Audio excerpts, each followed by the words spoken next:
toute l'organisation commerciale, supply chain, etc.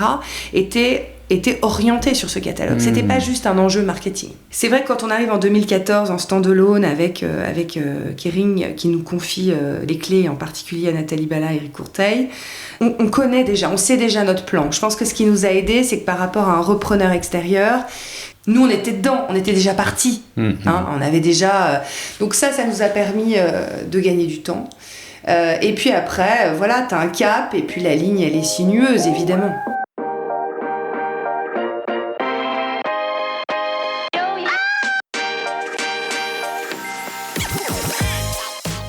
Bonjour et bienvenue parmi les Digital Doers, votre podcast source d'inspiration pour les acteurs de l'innovation. Ce programme est coproduit avec Comexposium pour l'événement incontournable qu'est le One-to-One Retail e-commerce de Monaco. Je suis Cyril Duplessis, acteur du changement dans le digital depuis plus de 20 ans. Je donne ici la parole aux personnalités de notre écosystème en France, qu'ils soient prestataires, annonceurs, marques, retailers ou pure players. Ils sont des acteurs engagés dans leur business et l'innovation fait partie de leur quotidien. Source intarissable d'inspiration, je vous propose une conversation dynamique et sincère pour vous donner accès à leur retour d'expérience, leur vision et leur analyse sur les tendances et les perspectives marché. Depuis juillet 2019, les Digital Doers rassemblent des témoignages uniques et de grande qualité directement accessibles ici même, mais aussi sur les chaînes partenaires. En effet, je produis et anime des chaînes de podcast pour compte de tiers, c'est-à-dire pour des prestataires de services, du retail et du e-commerce. Le concept est simple, inviter un prospect à venir discuter de votre problématique avec un expert maison dans une conversation tripartite. Vous êtes intéressé? N'hésitez pas à me contacter directement sur le site lesdigitaldoers.com ou via LinkedIn. En attendant, je vous souhaite une bonne écoute, toujours sans coupure. Aujourd'hui, nous avons la chance d'aller à la rencontre d'une marque iconique, d'une marque patrimoniale, pour nous Français, d'une marque presque bicentenaire, j'ai nommé La Redoute. Pionnier de la vente à distance, le célèbre catalogue a toujours su s'adapter aux évolutions technologiques, d'abord avec le Minitel, puis Internet. Longtemps dans le giron de feu PPR, La Redoute est aujourd'hui complètement intégrée dans la galaxie des Galeries Lafayette, autre emblème national. Nous avons la chance de recevoir Amélie Poisson, nouvellement promue directrice générale adjointe de l'entreprise et par ailleurs membre du comité éditorial du One-to-One Retail e-commerce de Monaco, l'événement phare de notre écosystème. Avec notre invité, nous prendrons un peu de hauteur pour comprendre le marché, ou peut-être les marchés sur lesquels se positionne La Redoute.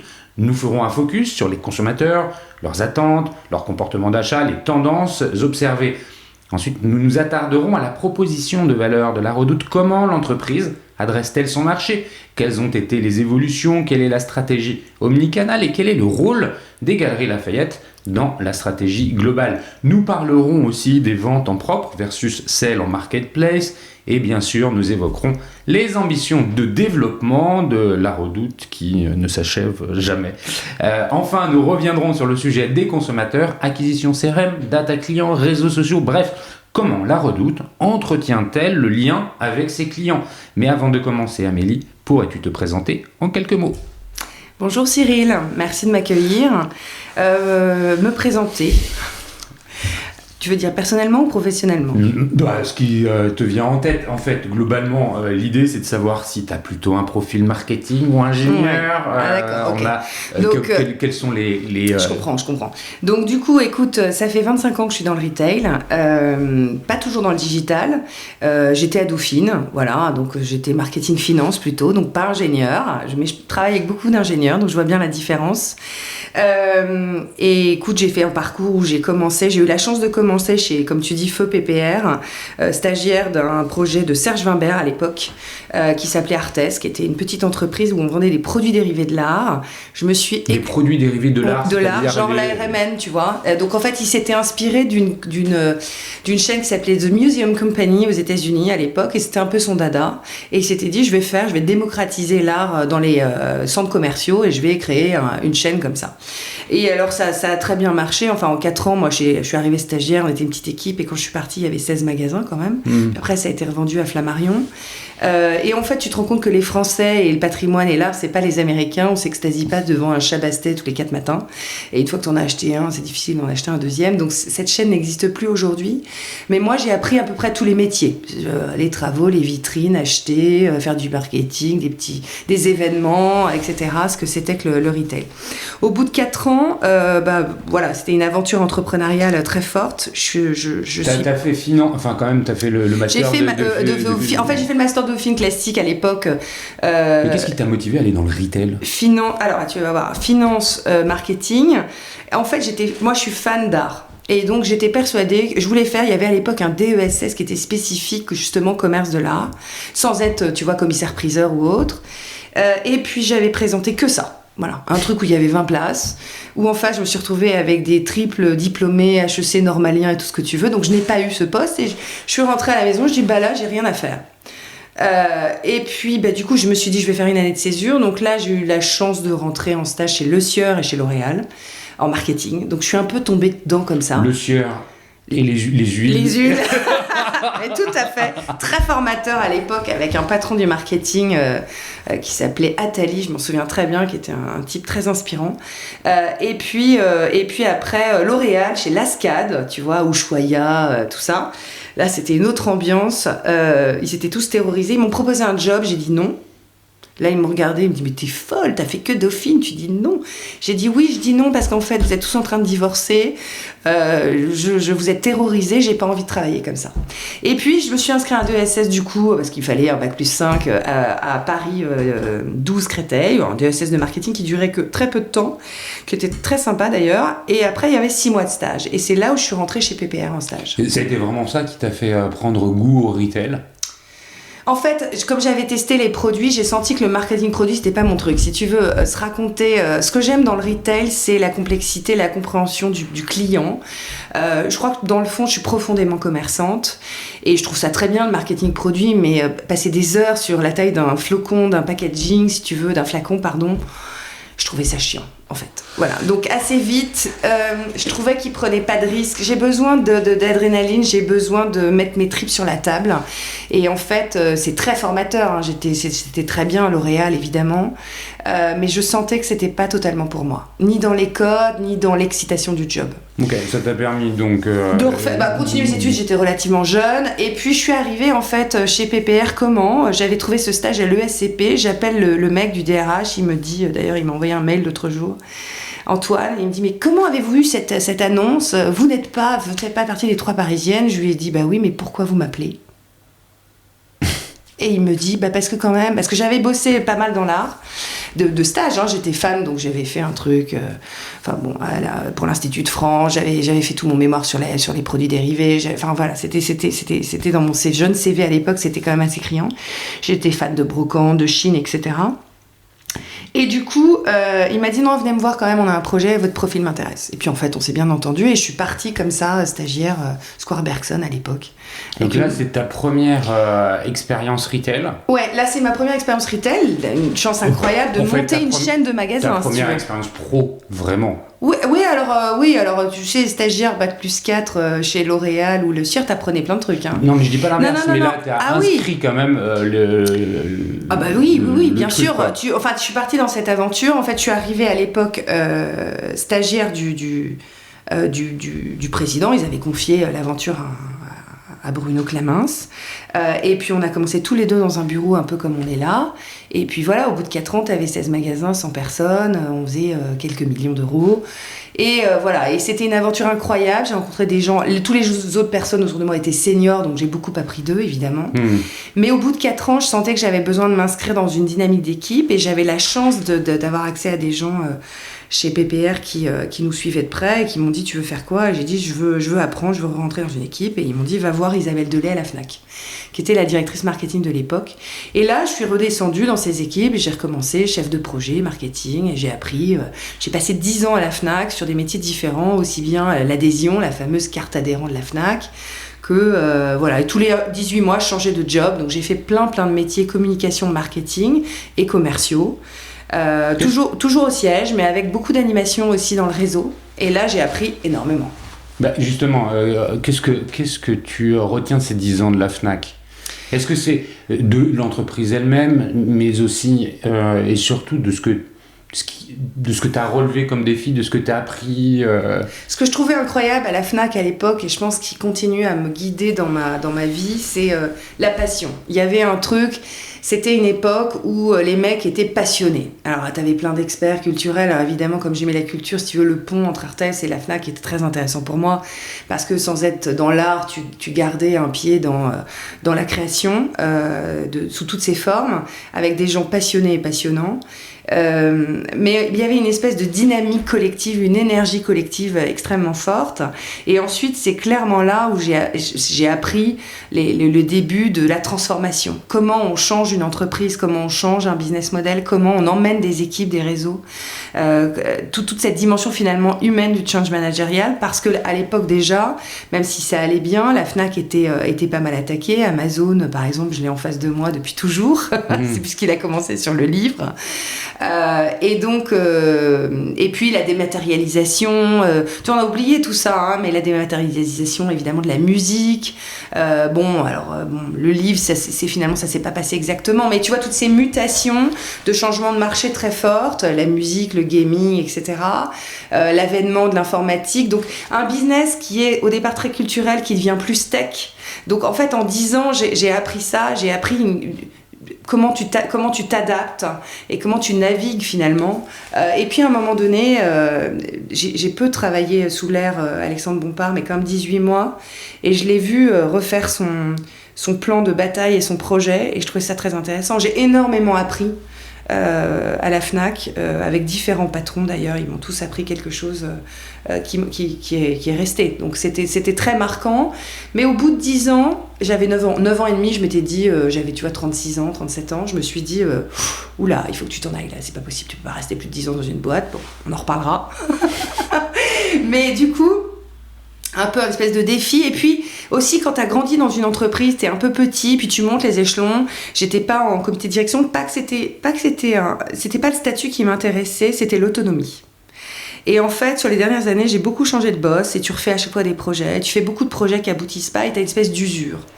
Et je pense que ce qui est le plus important finalement dans sa vie, c'est à un moment donné savoir si on peut encore apporter quelque chose, et si t'as encore une espèce de fraîcheur et de moteur intérieur. Donc moi, je suis très sur à m'écouter, et tant que je suis alignée avec moi-même, je continue. Et là, j'ai senti que même si j'aimais la boîte, j'aimais les gens, c'était un moment pour moi de partir. Et j'ai rencontré Nathalie Bala à cette époque par l'entremise d'une personne, d'un consultant qui bossait à la fois pour la Fnac, la Redoute. Même si c'était le même groupe, la mobilité intra-groupe n'était pas si, tu vois, c'est pas des trucs qui fonctionnent très bien en général, ni chez PPR à l'époque, ni nulle part d'ailleurs. Donc on s'est rencontrés autrement, et là j'ai eu un énorme coup de cœur pour Nathalie, et je l'ai suivie dans son aventure. Voilà. Ok, et alors t'es arrivée... Je suis arrivée fin 2011, donc tu vois, il y a plus de 10 ans maintenant. Et t'avais quoi comme mission en arrivant ? Alors, en fait, en arrivant... Parce que là, il y avait la redéfinition complète de... on est un peu tôt là. Nathalie, elle a dû arriver en 2009. En 2011, en fait, ils m'ont recruté à l'époque avec Jean-Michel Noir pour transformer la marque et la communication. Je suis arrivée comme directrice de la marque sur le catalogue. Voilà. Ok. J'ai un petit peu halluciné quand j'ai débarqué. Mon dernier poste à la Fnac, c'était directeur marketing opérationnel et médias et projets et branding, etc. Donc je maîtrisais les codes de la marque, mais aussi la dimension commerciale. Mais là, je prenais le catalogue. Là, je suis tombée dans un autre monde. Hein, c'était pas du tout mon truc. Je passais je manage 30 personnes, à là, j'avais 180 personnes, juste là-dessus. Je te dis pas le montant d'investissements commerciaux à l'époque de ce qu'on dépensait. Je me disais, mais il y a un zéro de trop, c'est pas possible. Je me souviens de ma première réunion où, tu vois, tu avais le chemin de fer des 1276 pages affiché en tout petit sur un mur. On n'était pas totalement dans une ère numérique et digitale. Et là, tout le monde se battait pour savoir si j'étais à la page 18 ou à la page 52. Je me suis dit, mais où suis-je tombée ? Et là, t'es à Roubaix ou pas ? Je suis à Roubaix. Bien sûr que je suis à Roubaix. Alors, je sais pas si tout le monde connaît Roubaix, et les bureaux à Roubaix, je les connais bien. Ça Ils sont changé, maintenant, c'est Aura Technologie qui est dedans. J'ai eu des bureaux, moi, là-dedans. Mais j'ai aussi vu la Redoute de l'époque. Oui. C'était cohérent avec le catalogue, hein. Écoute, j'étais pas franchement bégueule. Quand t'allais à l'époque dans des magasins, il y avait des bureaux pas toujours bien. Bon, ma dernière période à la Fnac, c'était les bureaux d'Ivry qui étaient plutôt pas mal. Mais bon, enfin voilà, je m'en foutais. C'est pas tellement... Enfin, moi, ça avait du charme. Ça avait une espèce de charme, t'avais une espèce de hall au milieu. L'équipe m'avait fait un truc de dingue. Je m'étais dit, mais cette boîte est dingue. Toute mon équipe... tu vois, le premier jour, j'arrive, j'avais rendez-vous, je me souviens, à 8h30 un lundi avec Nathalie à Roubaix. Là, tu te dis, ok, ça donne le ton. Va falloir... T'es pas dans un monde parisien, tu bosses plus tôt. Et voilà, parce qu'elle avait un emploi du temps évidemment très chargé. Je la vois 1 heure, puis après, bon voilà, j'ai un parcours d'intégration, je rencontre mes équipes, j'avais des réunions et tout. Puis à 11h30, il y a une fille qui dit, Amélie, on a une urgence. Je dis, attendez... vous êtes gentille, mais ça fait 3 heures que je suis là, quoi. Elle dit, non, viens voir et tout. Et là, il y avait un énorme hall, et ils me disent, penche-toi. Et là, t'avais plusieurs étages, et je me penche, et en bas, t'avais toutes les équipes qui avaient... Il y avait mon portrait en immense, mais il fallait voir le truc, faisait, je sais pas, 300 mètres carrés. Et ils avaient tous un cadapac, tu sais, A3, et ils avaient reconstitué un portrait de moi pour me dire bienvenue. Ah ouais. Je me suis dit, waouh. Ah ouais. Mais où suis-je ? Mais tu vois, limite, tu vois, l'émotion me prend, tu te dis, waouh, j'ai intérêt à être à la hauteur. Et en fait, voilà, ça c'est mes premiers moments à la Redoute. Et tu sais, finalement, la vie, c'est quoi ? C'est de ressentir des émotions.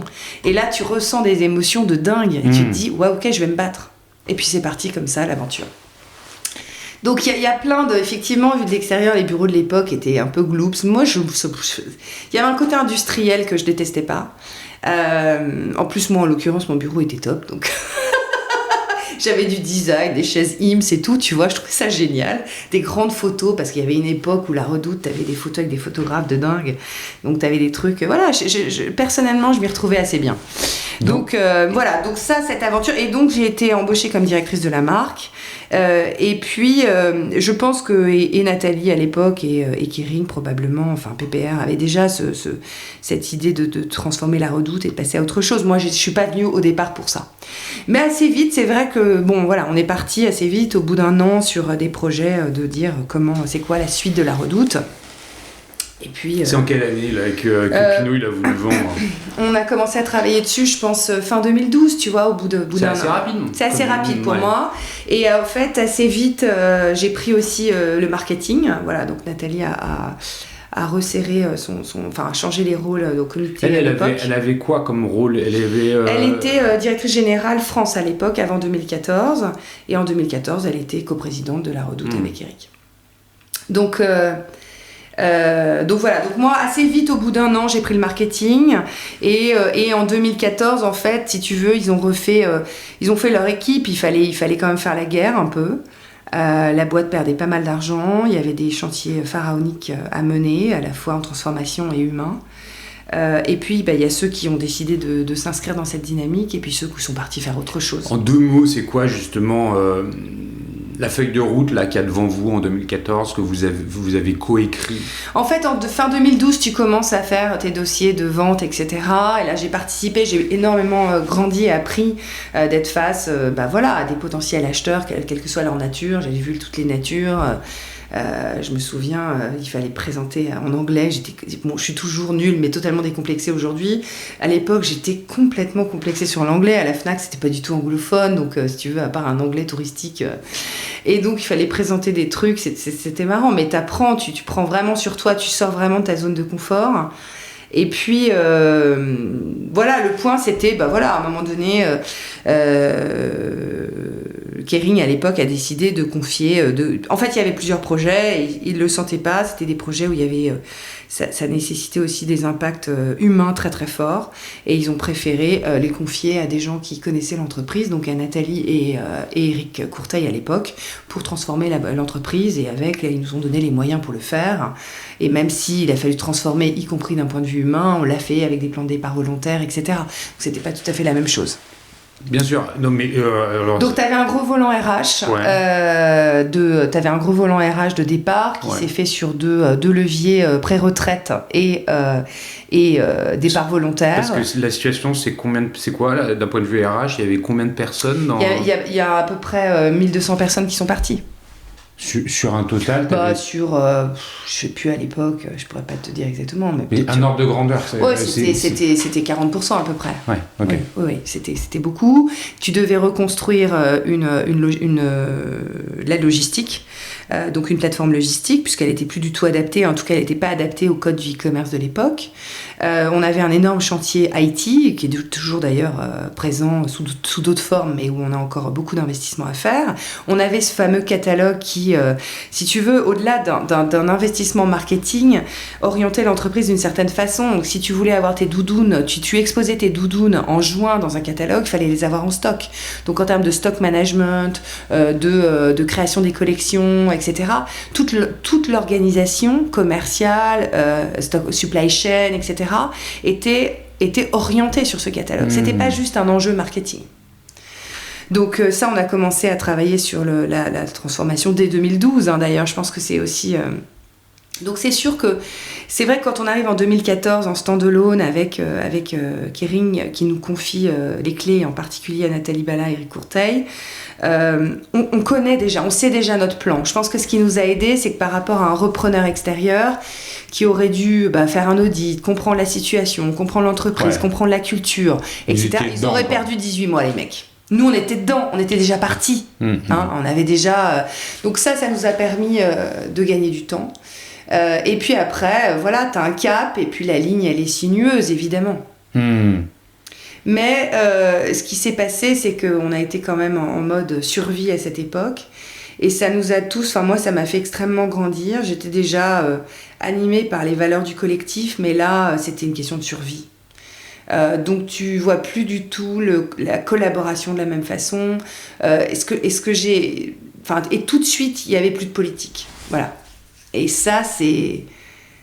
Pour moi, qui l'ai connu dans d'autres entreprises, et pour ceux qui le connaissent aujourd'hui, le fait de...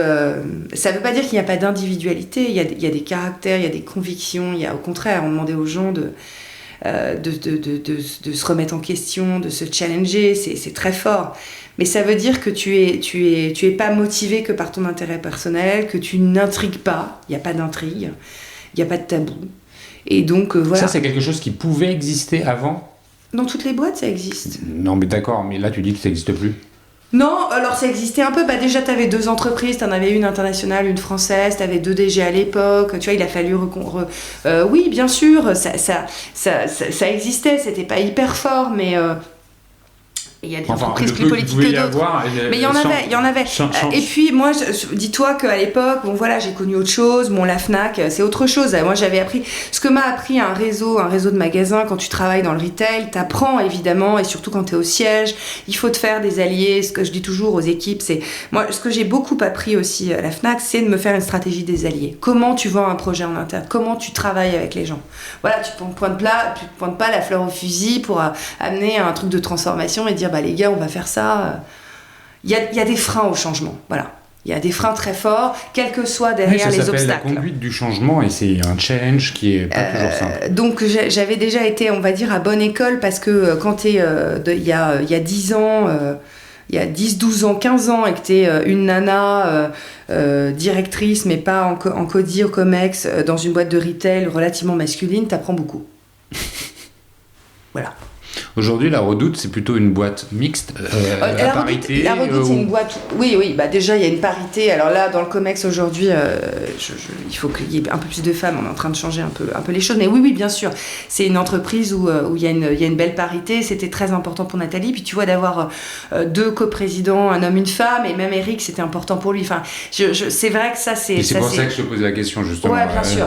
Mais ce que je veux dire, c'est que même pour les hommes de l'équipe, c'est pas un sujet, si tu veux. Donc, c'est pas juste un combat de femmes ou je sais pas quoi, c'est vraiment des gens qui pensent que la mixité et la diversité des profils apportent quelque chose. Donc c'est inné pour eux, donc c'est relativement facile. Ça aussi, pour moi, ça fait... Enfin, ce qui donne du coup un contexte de travail. Donc c'est vrai que les gens disent « Oh là là, c'est formidable ce que vous avez fait, etc. Bon, super.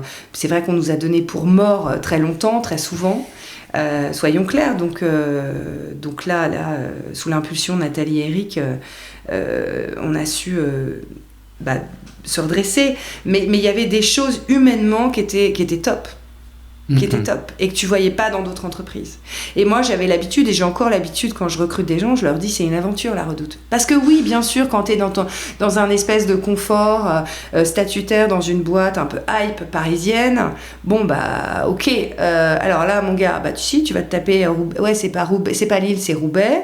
Voilà, c'est différent. Oui, il y a encore plein de pans de transformation, donc la boîte, tu vas pas, il faut allier les différentes cultures. Et donc c'est un challenge humain. On n'est pas tous des clones comme dans des boîtes tech par exemple, où tu vois que les gens ont tous la même formation, la même façon de travailler. Là, donc certains s'adaptent, ils s'intègrent, et d'autres ont plus de mal. Mais moi, j'insiste beaucoup sur ces aspects humains et ces aspects d'aventure managériale. En tout cas, c'est ce que je cherche, c'est-à-dire qu'au-delà des compétences d'un CV, aussi belles soient-elles, je pense qu'il faut absolument cet ingrédient un peu humain, d'être prêt à travailler en collaboration et de travailler avec des gens différents. Ok, donc ça, c'est un message qui est passé. Merci pour cette présentation. On va revenir sur la Redoute. Ouais. Mais avant pour aller plus dans la réalité actuelle de la Redoute, là tu nous as bien tracé une partie de l'histoire. Aujourd'hui, la Redoute, c'est plus tout à fait celle qu'elle était il y a 11 ans. Ça a changé. Pour aider à la compréhension de ce qu'est la Redoute aujourd'hui, on va faire un petit zoom arrière et puis parler du ou des marchés. Je le disais en introduction, je ne savais pas s'il fallait que je le mette au singulier ou au pluriel, puisque sur la Redoute, du fait que aussi ce soit une marketplace, tu achètes à la fois des vêtements mais aussi des meubles. Ce ne sont pas les mêmes marchés. Et puis on peut rajouter plein d'autres catégories de produits, mais ce que je veux dire par là, c'est que vous adressez différents marchés.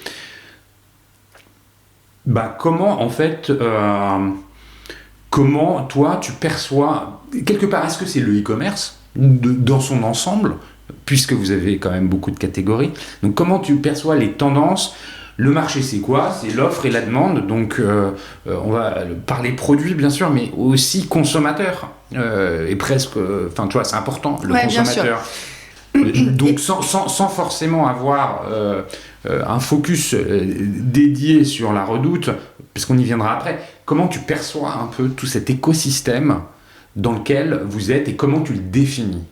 Alors effectivement, je reviendrai sur la Redoute et j'ai oublié un point sur la transformation. Il y avait aussi la transformation de l'offre, mais on y viendra après parce que ça donnera les clés pour comprendre qui on est aujourd'hui. Écoute, c'est le e-commerce aujourd'hui. Alors évidemment, je pense que les auditeurs et toi-même, tu vois tout l'avènement. C'est quand on est des anciens un peu du e-commerce, il y a pas si longtemps, les gens disaient oh là là, je vendrais pas des lunettes ou des chaussures sur le e-commerce en online, et puis en fait aujourd'hui tu vends absolument tout. Les personnes qui étaient là la semaine dernière à ta place pour enregistrer Laure Favre, elles vendent de la lessive.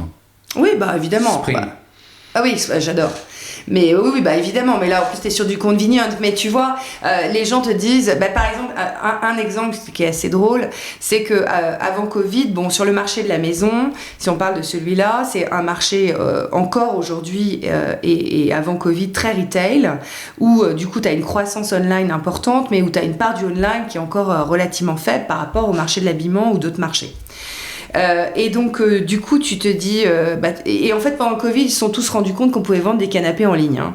Donc là, tout le monde se met à vendre des canapés. Donc, comme quoi, même le confort sur un achat impliquant, les gens vont arrivent à acheter en ligne. Et tu vois que du coup, tu as une explosion de toutes les verticales. Et certaines verticales où tu avais encore un peu... t'étais tranquille, mais quand même, il y avait assez peu d'acteurs. Tout le monde est en train de se... Tu penses auquel? Je vais pas citer mes concurrents, Non, les verticales.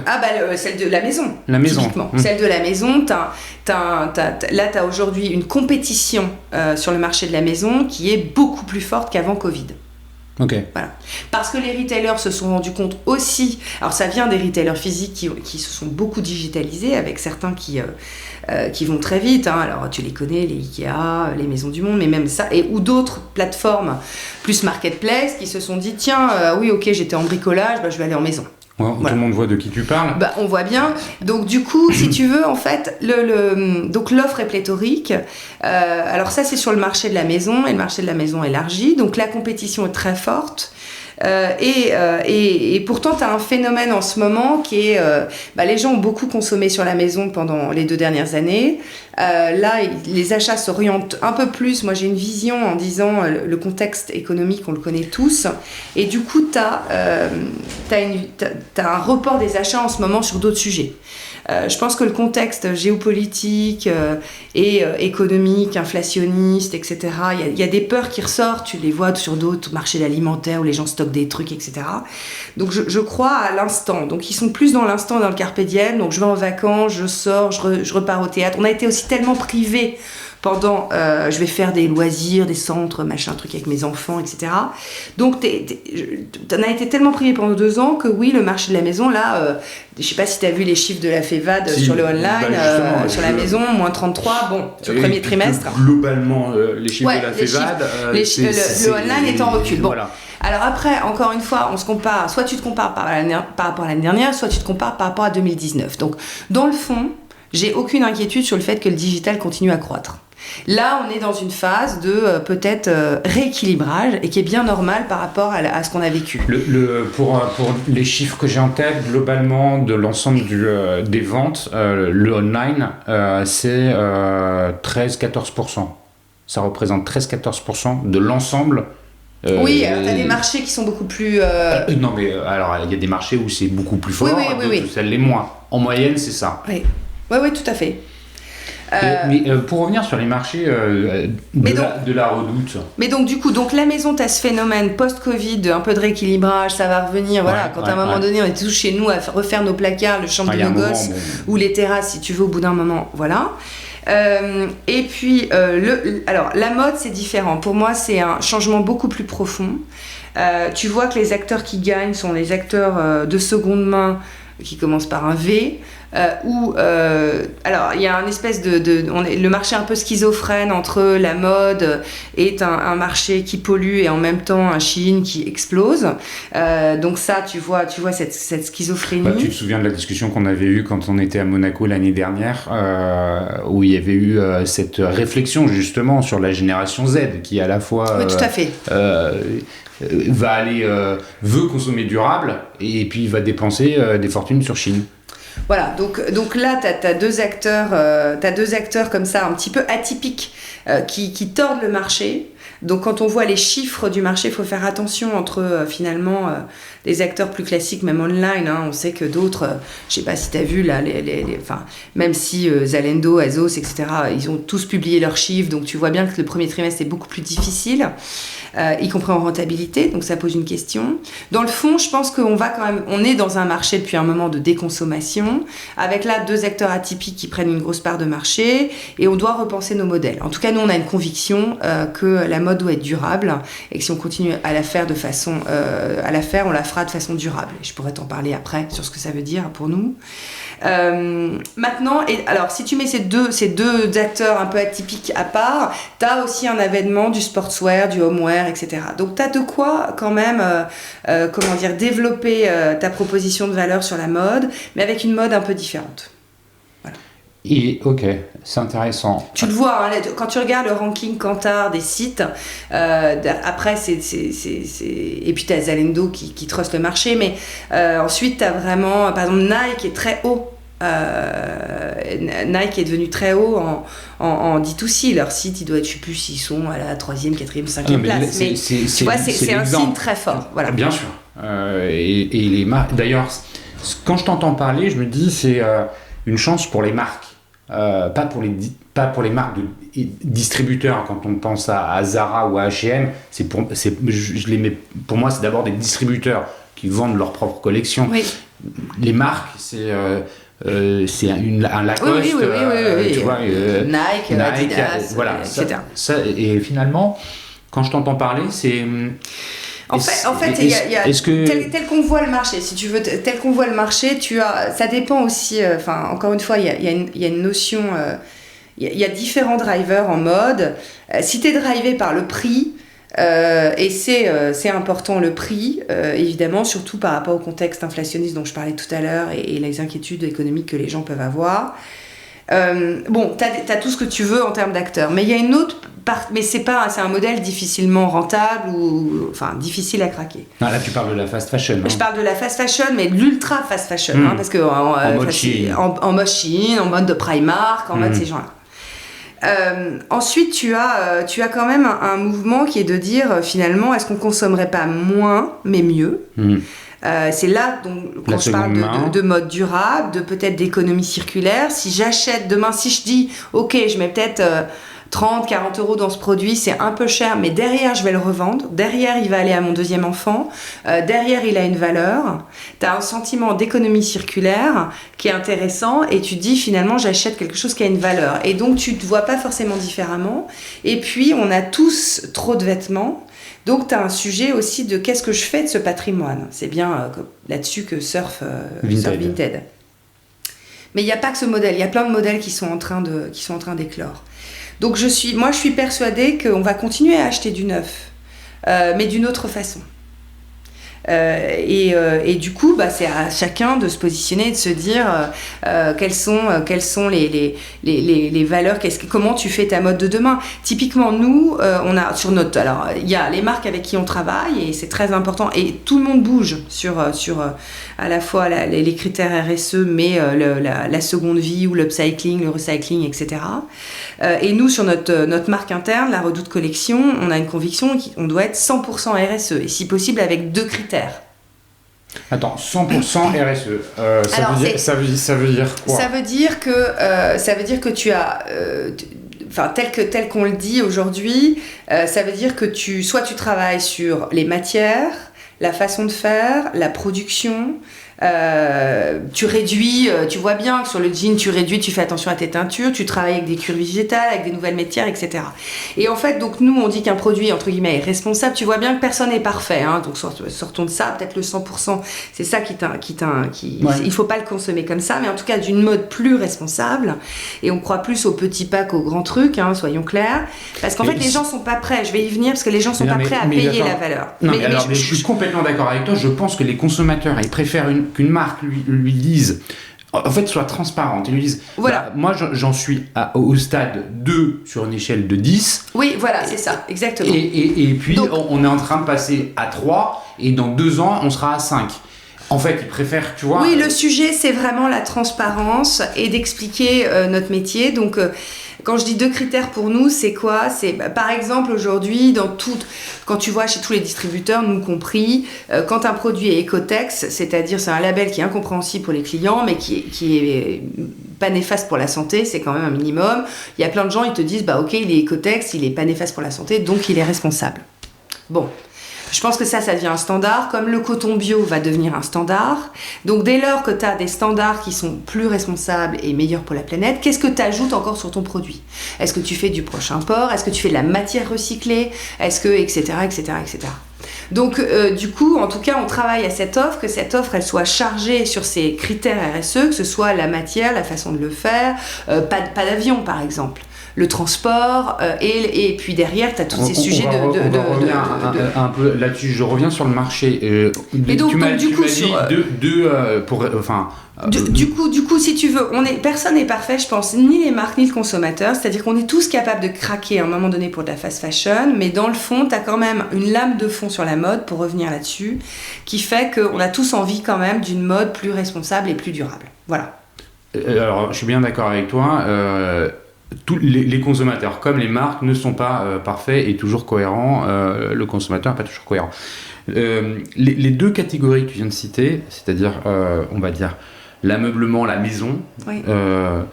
Ameublement, déco, linge, enfin voilà, la maison d'un côté, la mode, le fashion de l'autre, ce sont les 2 métiers historiques. Oui. Est-ce qu'il y en a d'autres ? Oui, alors en fait, on a... d'abord, on vend effectivement pas mal d'autres catégories sur notre site.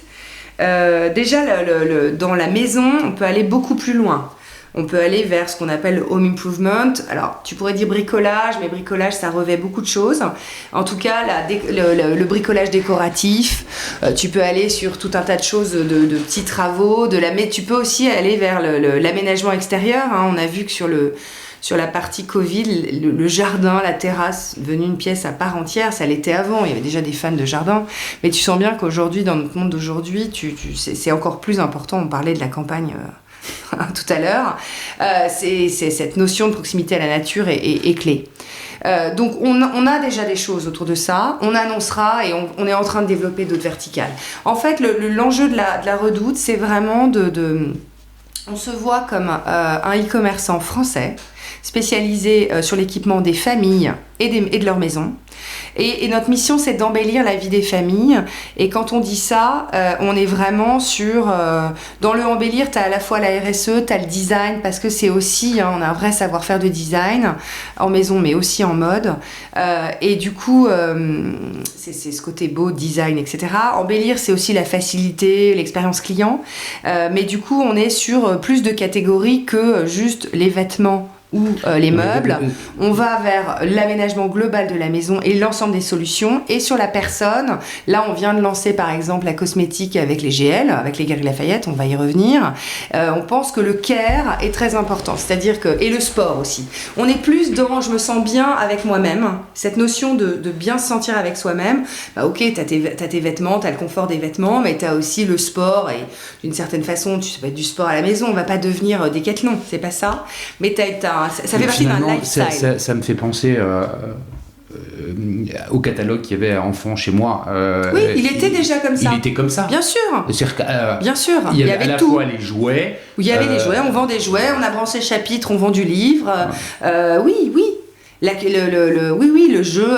En fait, tu veux, dans embellir la vie de famille, il y a les moments familiaux, il y a pourquoi pas jouer à un jeu de société, il y a etc. Pourquoi pas lire un bouquin chez soi, etc. Donc oui, on est en train d'étendre ces catégories, on retravaille sur notre positionnement, on y reviendra un peu plus tard, mais très clairement on va réaffirmer ça. Le sujet, quand tu es une marque à presque 200 ans, en tout cas ça, 184, 5, en tout cas plus de 180, je me vois pas vieillir. Du coup, c'est que tu as, c'est des marques patrimoniales, tu l'as dit, et il y a un mythe. Et le mythe, on a encore ce mythe du catalogue, mais il faut en faire un atout et réactiver finalement sur notre génération. Mais oui, mais du coup, tu sais, ce mythe, les mythes des marques ont parfois la vie dure. Et donc, tout l'enjeu qu'on a aujourd'hui, c'est justement de faire connaître ces autres catégories, c'est des occasions d'achat, et de positionner la Redoute sur finalement comment je pourrais le dire, ce facilitateur, cet enabler, ce sélectionneur, parce qu'on y reviendra, on a un sujet, nous on voit le e-commerce en tant que sélectionneur, ce qui n'est pas tout à fait la même chose que tous nos concurrents. Alors vas-y, développe. Mais juste pour finir ma phrase, tu vois, de sélectionneur du meilleur pour votre vie de famille.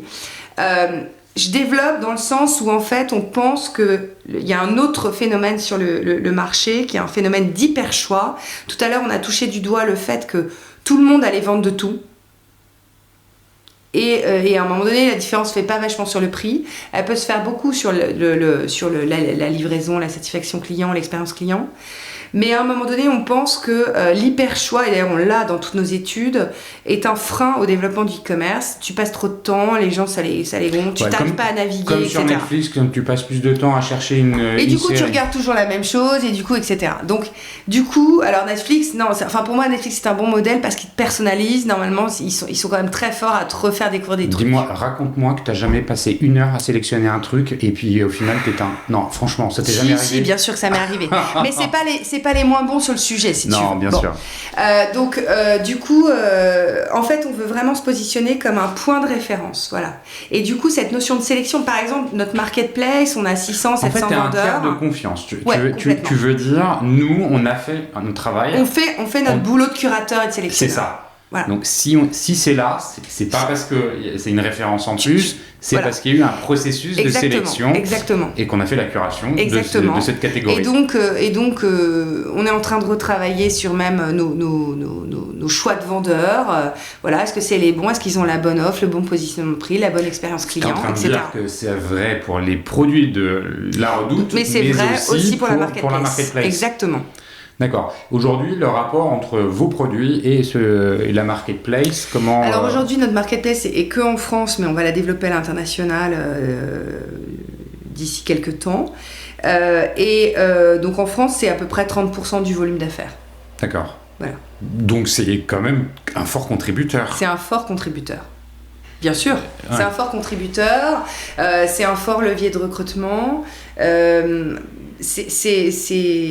que tu parles de recrutement, ça vous permet, comment dire, vous voyez que les consommateurs qui viennent sur la marketplace parce qu'il y a une offre qui leur convient, ça les fait circuler dans les autres catégories. Est-ce que vous arrivez à suivre ce genre de sujet ? Bien sûr, on arrive à suivre ce genre de sujet. Tout notre enjeu est de les faire circuler plus. Voilà. D'accord. Revenons sur l'offre, oui. Avant qu'on parle de comment vous animez vos consommateurs. En ce qui concerne l'offre et l'expérience d'achat, c'est quoi vos challenges les plus importants ? C'est quoi la direction que vous voulez prendre ?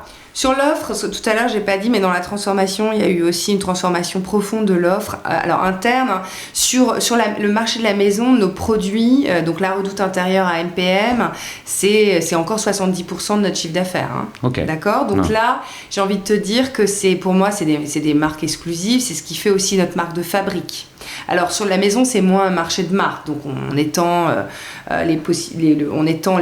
l'offre et les marques, mais du coup, c'est très important et il y a eu un formidable travail de design et il y a toujours un savoir-faire très fort et on doit développer la notoriété de ces marques et de ces produits. Voilà.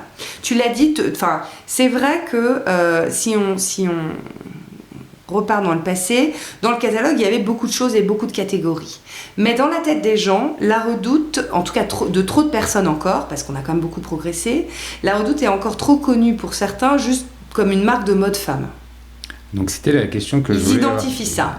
Donc moi, mon enjeu, c'est continuer l'extension d'offres et la qualité d'offres, évidemment, mais c'est de faire savoir toutes ces catégories. Alors, dans les chiffres, la maison, c'est 70% de notre business, donc c'est une réalité, et on a su séduire plein de clients, etc. Et tous les jours, on nous dit à quel point ce travail est formidable, mais on a un sujet encore d'aller plus loin, on a une opportunité, un potentiel de croissance très fort sur la maison, parce que on n'est pas encore identifié comme d'autres acteurs, où c'est des spécialistes maison, ils sont connus pour ça. Moi, j'ai un levier de notoriété et de considération très fort. On va en reparler, mais je rebondis sur ce que tu dis. Aujourd'hui, il y a autant d'hommes que de femmes qui sont vos consommateurs ou c'est encore très féminin. C'est encore très féminin. D'accord. Donc là, il n'y a pas de parité. Non. Dans un autre sens, pour une fois.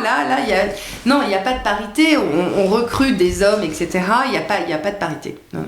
Non, il n'y a pas de parité.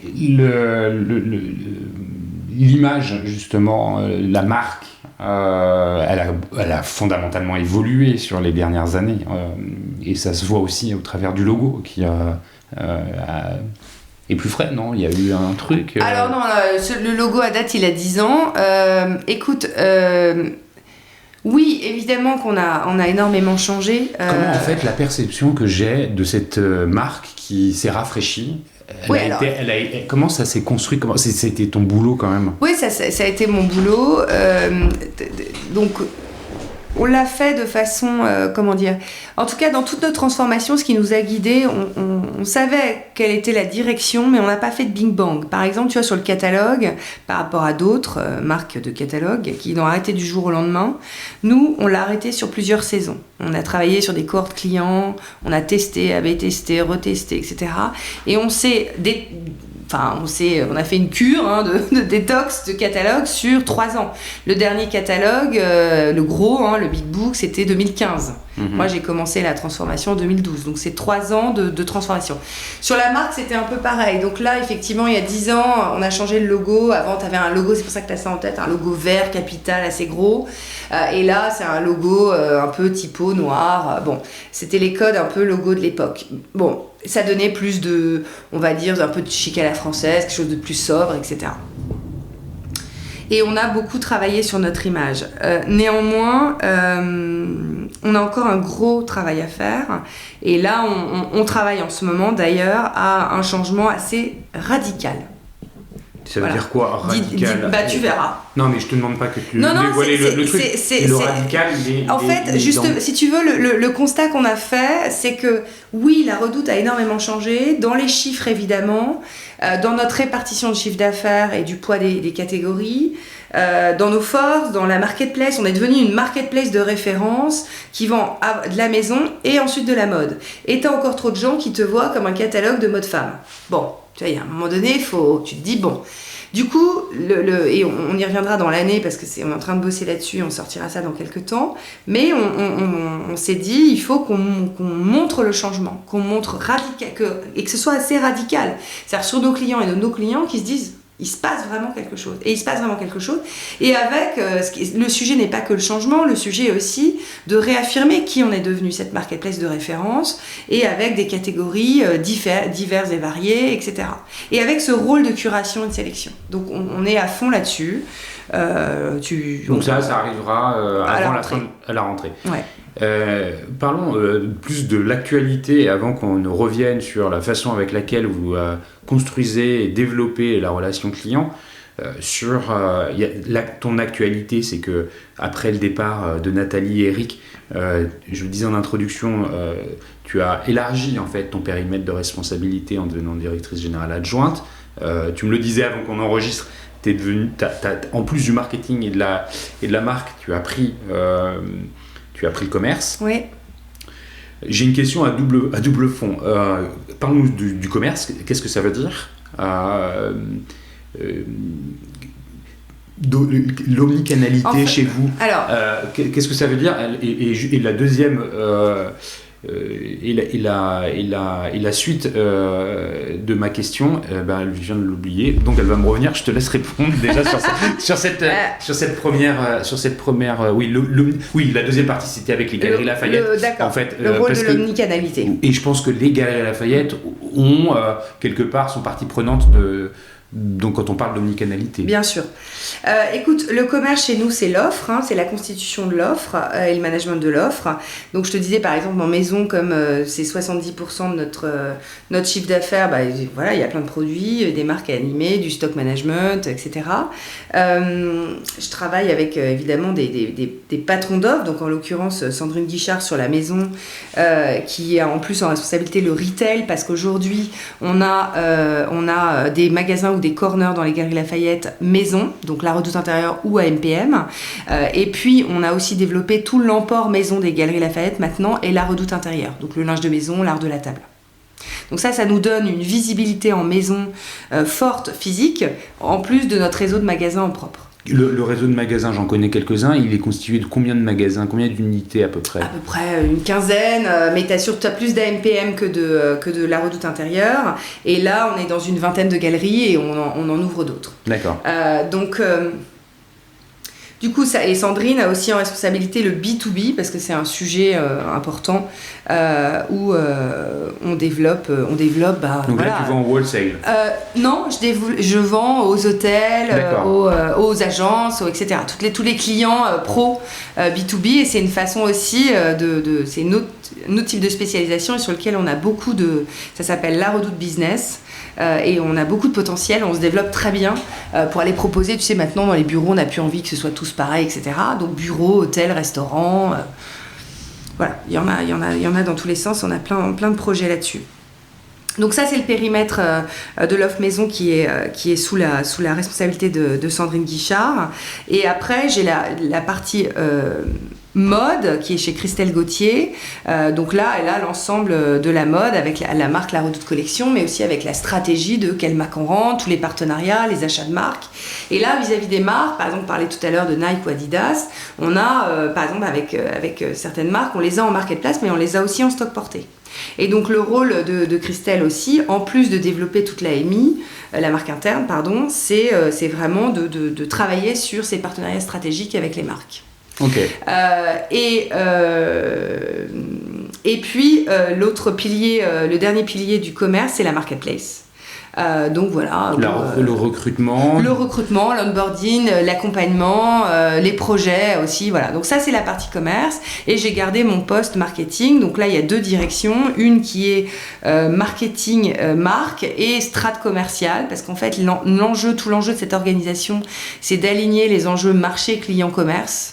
On le faisait déjà, mais on va aller beaucoup plus loin. On travaille encore différemment. Finalement, de désiloter un certain nombre de choses. Est-ce que c'est de ça dont il s'agit ? Oui, c'est de ça. Enfin, en fait, le sujet, sincèrement, moi, j'ai une équipe formidable et c'est pas, je le pense, sinon, je partirais pas dans la bataille avec eux. La question sur ce type de poste, c'est quelle valeur ajoutée ? Qu'est-ce que tu peux apporter à tes équipes ? C'est tous des experts. Ils ont tous fait un boulot formidable. C'est quoi ta valeur ajoutée ? Tu vois, au-delà du titre de dire, je prends un poste de direction générale adjoint, ok, bon. Donc, mais bon, l'enjeu pour moi, c'est vraiment la transversalité, la co-construction commune, et là-dessus, on a encore des chemins à parcourir, et on voit bien, ça fait déjà 2 mois qu'on bosse ensemble, et on franchit des montagnes. Je suis extrêmement... Optimiste, effectivement, et enthousiaste de cette nouvelle façon de travailler. Et puis j'ai une dernière direction qui est une direction d'expérience client. Alors avant, j'avais une relation client et une expérience digitale, voilà. Et là, c'est Marie Mercier qui prend ce poste. Et donc, elle doit construire justement un bout en bout, et aussi avec la réflexion omnicanal, c'est quoi les parcours rois, l'expérience client au global, quel que soit finalement où ça se trouve. Ah ouais, mais c'est clé. Oui. Mais on bossait pas totalement comme ça. Donc tu vois, c'est plus c'est dire de construire. Donc ça, il reste des directions et puis chacun fait son job. Mais comment ensuite on s'anime ensemble, on s'aligne ensemble, et comment on travaille avec les équipes et comment on décilote encore plus. Voilà. Alors l'organisation. Avec cette organisation-là, comment la Redoute interprète l'omnicanalité ou souhaite le faire. Pourquoi je te pose la question ? Parce que quand tu as un distributeur standard, la définition de l'omnicanalité, on l'aperçoit assez facilement.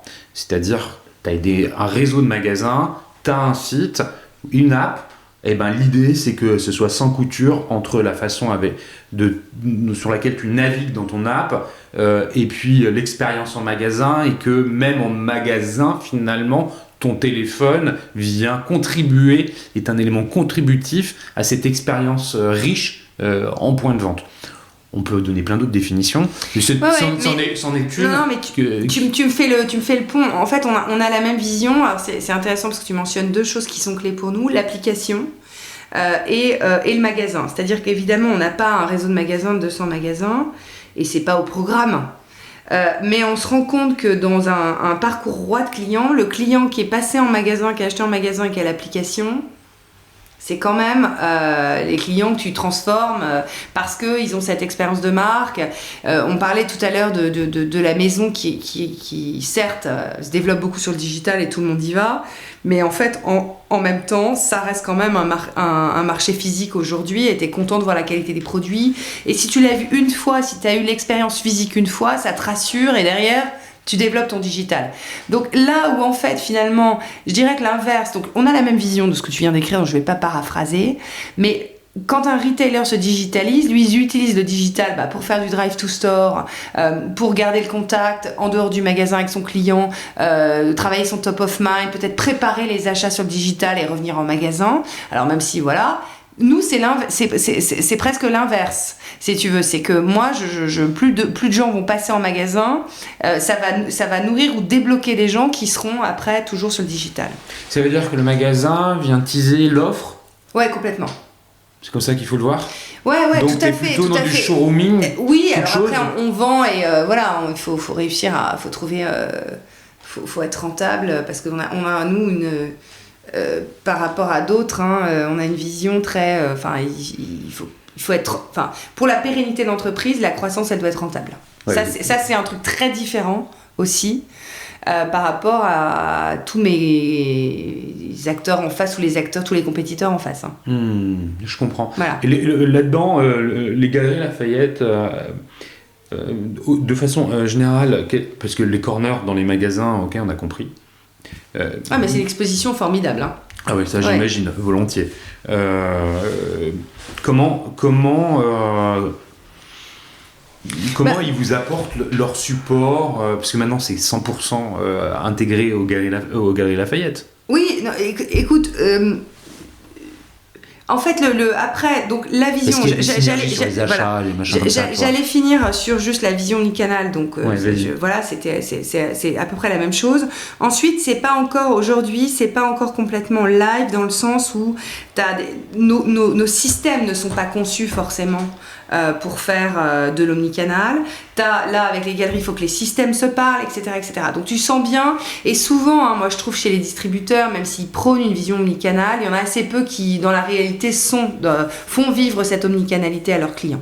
Donc nous-mêmes, là-dessus, on est assez humbles. On a commencé les magasins en 2015 de façon un peu artisanale, en pleine transformation IT, donc autant dire que c'était avec des bouts de ficelle.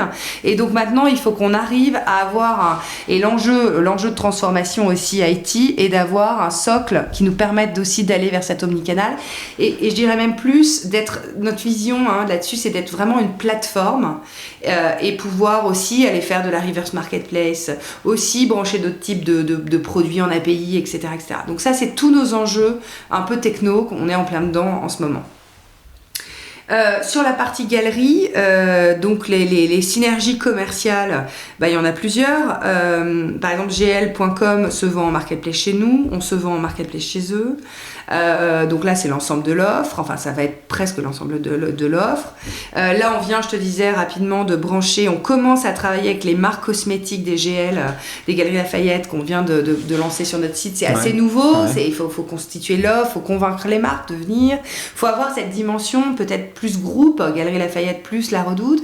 Ça marchera pas sur certains produits et on va pas aller se faire du luxe, etc. C'est pas du tout notre positionnement, mais sur d'autres produits, ça peut fonctionner. Et puis, je te dis, le plus abouti, c'est quand même l'ensemble de ces corners qui sont importants aujourd'hui dans les galeries. Je pense que les department stores aussi se transforment. Ils ont aussi une révolution à faire, un peu plus comme des lieux d'expérience. D'ailleurs, les galeries Lafayette Haussmann a communiqué sur le fait qu'ils allaient avoir, tu sais, un sous-sol complètement dédié au care, aux soins, à la cosmétique, mais tu vois, spa, etc. Donc ça commence en juillet à la fin de l'été. Donc on va vers des lieux d'expérience, ils ouvrent de plus en plus de restaurants. Comment tu fais venir ces gens dans ces lieux? Et là, la maison, il y a des choses intéressantes à faire. Donc dans ces cas, eux, ils se transforment aussi, et on a pas mal de passerelles à faire. Après, il y a d'autres synergies possibles, il y a des synergies d'achat indirect, mais c'est pas ça qui t'intéresse, évidemment, et on pourrait avoir d'autres projets, mais pour l'instant, c'est embryonnaire. Bon, écoute, en tout cas, c'est clair. Parlons maintenant du consommateur. Parlons du consommateur, oui. Cyril. Parlons du consommateur. Non, mais parce que là, on l'a quand même évoqué en filigrane de tout ce que tu viens dans cette conversation. On a compris l'importance de la relation. Mais une marque se construit aussi dans la relation, exclusivement dans la relation qu'elle a avec ses consommateurs. Ses consommatrices, parce elles sont majoritaires. Comment les réseaux sont utilisés pour pouvoir construire cette image, cette relation tu l'as souligné en introduction, je parle de marque patrimoniale, donc il y a de l'affect, oui, il y a beaucoup d'affect dans cette marque. Comment, en fait, c'est un asset, comment on l'utilise, comment on capitalise là-dessus, comment on fidélise tous ses clients et comment on leur parle. Alors, écoute, comment on leur parle bon, déjà, je pense que le sujet du e-commerce par rapport au commerce, c'est quand même l'expérience client. On vend pas qu'un produit, on vend un produit et une solution. Ça paraît évident, mais je pense que parfois, les équipes ou d'autres, tu vois bien, tu vis des... Ça peut être, moi je dis toujours, le e-commerce, ça peut être le meilleur comme le pire. Tu peux partir dans des... Et avec chaque acteur, même les meilleurs, de temps en temps, tu peux vivre des choses totalement ubuesques. Donc tout l'enjeu, c'est quand même d'éviter ces frictions. Et de délivrer la meilleure satisfaction. Alors évidemment, des gens comme Amazon ont mis le standard très haut, mais en réalité, c'est ce que tout le monde cherche. Et pour moi, c'est la première chose. Je parle de ça parce que je ne crois pas en une communication ou en une tonalité de marque ou un CRM complètement déconnecté de la satisfaction et de l'expérience d'achat. Je pense qu'il faut déjà être très bon dans ça, et après tu peux avoir une tonalité de marque, etc. On a pendant toute notre transformation cassé beaucoup de clients, si je peux le dire comme ça. Quand on a lancé notamment K30, qui est notre nouvelle plateforme logistique maintenant depuis longtemps et qui marche très bien aujourd'hui, à l'époque en 2016, je te dis pas. Donc ça a été, on a aussi perdu pas mal de clients en chemin. Donc notre enjeu, c'est de les reconquérir. Et donc du coup, on travaille beaucoup sur le NPS, sur les services, sur la qualité de service. On est très sur la data et on avance beaucoup. Donc au départ, on n'est pas forcément les plus forts là-dessus, mais on a beaucoup travaillé ces dernières années et on continue sur nos process. On a gagné beaucoup en NPS et on voit bien, du coup, c'est aussi la base de ton réachat. Je commence là-dessus parce que finalement, un client déçu ne reviendra pas. Bah bien sûr. Donc tu le sais. Donc, et le recrutement coûte cher. Terriblement cher, et encore plus maintenant. Voire même c'est indécent. Donc, non, mais soyons clairs, mes amis de Google, bonjour. Donc, du coup, l'enjeu, c'est vraiment de garder tes clients. Et donc, après, une fois que tu te dis, bon, ok, cette première expérience, et fort heureusement, on y arrive maintenant, se passe très bien et les gens sont satisfaits, tout ton enjeu, c'est quand même de les faire revenir. Et donc, c'est un enjeu de personnalisation. Ah, donc d'où la data. D'où la data, et le choix qu'on a fait et qu'on commence à opérer là maintenant, et pourtant c'est un long chemin, c'est que nous on s'est dit, finalement dans le monde digital de demain, ce qui m'intéresse le plus, je suis même plus mobile first, je veux être app first. Pourquoi ? Parce que dans un environnement logué, par rapport au pilotage des investissements commerciaux et de tout ce qui va arriver, et ce qui est déjà... Bon, il y en a eu le consentement, mais après derrière la fin des cookies, etc., tu arrives à être pertinent avec tes clients. Donc moi, mon client roi, en tout cas pour celui pour lequel je veux m'ultra décarcasser, c'est le client qui est à l'app, qui a pris la Redoute Plus en abonnement. La Redoute Plus, c'est ce qui permet de minimiser les frais de livraison. Exactement. C'est livraison gratuite, c'est les frais de livraison gratuits, plus d'autres avantages, etc. Et pour 15 € par an. Donc c'est vraiment ces programmes de service, d'abonnement autour du service qui marchent très bien. 15 € par an ? Oui. Ouais, c'est rien. Non. Oh bah, tu l'as rentabilisé à ta première commande. Donc la personnalisation. Et du coup, donc on a encore la personnalisation dans l'idéal demain liée au déclaratif client. C'est-à-dire, en tant que client, je veux bien partager ma data, donc derrière tu dois avoir des services vraiment topissimes. Et donc là, on commence à personnaliser notamment le dashboard dans l'app. Enfin, le dashboard, c'est la première. Voilà, c'est pas une home page, tu vois, c'est la première page. On va aller beaucoup plus loin et on a vraiment cette stratégie de App First et on est en train de franchir des étapes. Le poids de chiffre d'affaires de notre app, on s'est mis, on veut être à 35% à la fin de l'année. Parmi vos clients. Le poids de chiffre d'affaires en France sur l'application, 35% à la fin de l'année. Waouh. Ok. Mais on va y arriver. Ok. Donc si tu veux, ça veut dire ça c'est une stratégie quand même et donc du coup ce qu'on se dit, c'est que finalement on veut un site web ultra efficace en temps de réponse, en SEO, en taxonomie, en filtre, en search, etc., en paiement évidemment. Tu vois, le truc doit être... Parce que les gens n'arrivent pas... Alors, le recrutement app, certains le font très bien, y arrivent et on s'inspire et on regarde, etc. Mais nous, on n'est pas un service, tu vois. On n'est pas Uber ou on n'est pas Deliveroo, donc c'est pas app first, normalement, notre business model. Après, d'autres y arrivent, donc on regarde tout ça. Mais du coup, t'as passé une très bonne première commande sur le site mobile de la Redoute.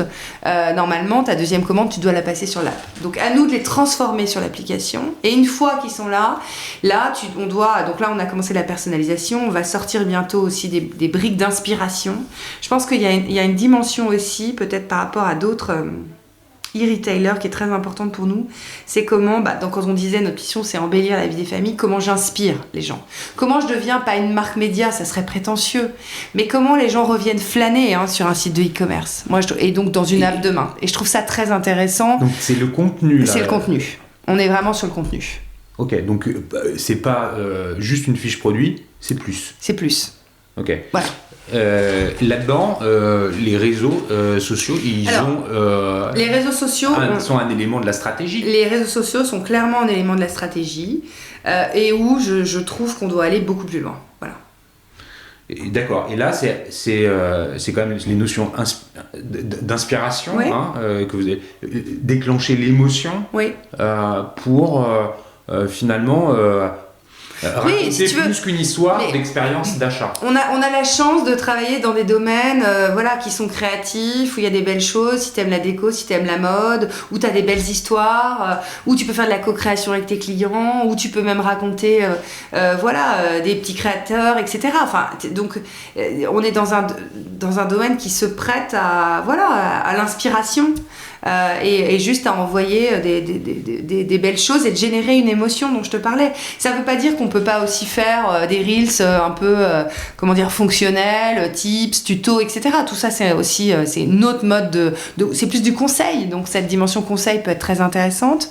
Mais on croit beaucoup à l'inspiration.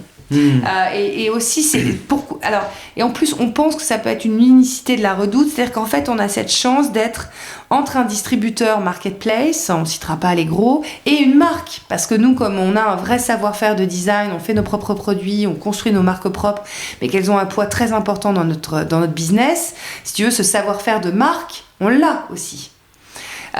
Et ce qu'on doit rajouter, c'est encore plus de curation. Pour l'offre. Pour l'offre, et du coup tu mélanges des choses. Enfin, je peux pas tout te raconter. Voilà, Cyril, je ne peux pas tout te raconter. En tout cas, tu m'en as raconté pendant 1h10 déjà bientôt.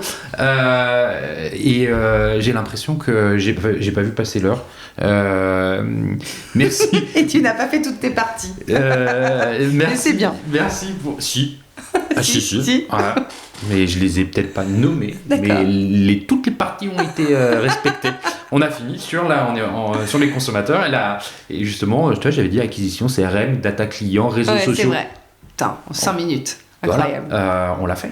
On a parlé des marketplaces, on a parlé des ventes en propre, vers les galas. Elles sont dedans. Stratégie omnicanal. Non, c'est bon, on a respecté, je te garantis. En tout cas, merci beaucoup pour cet échange. Avant que je te dise au revoir, je vous remercie, vous les auditeurs, pour être toujours plus nombreux. Merci à Comexposium, donc je l'ai déjà cité, mais qui édite le One-to-One Retail e-commerce de Monaco, pour son soutien. Amélie, merci. Si on veut rentrer en contact avec toi, est-ce qu'on passe par LinkedIn, par exemple? Ouais, tout à fait. C'est un bon moyen. Complètement. Et puis, écoute, merci encore. Merci pour ce temps d'échange fort intéressant. Et puis, je te dis à bientôt. À bientôt. Merci.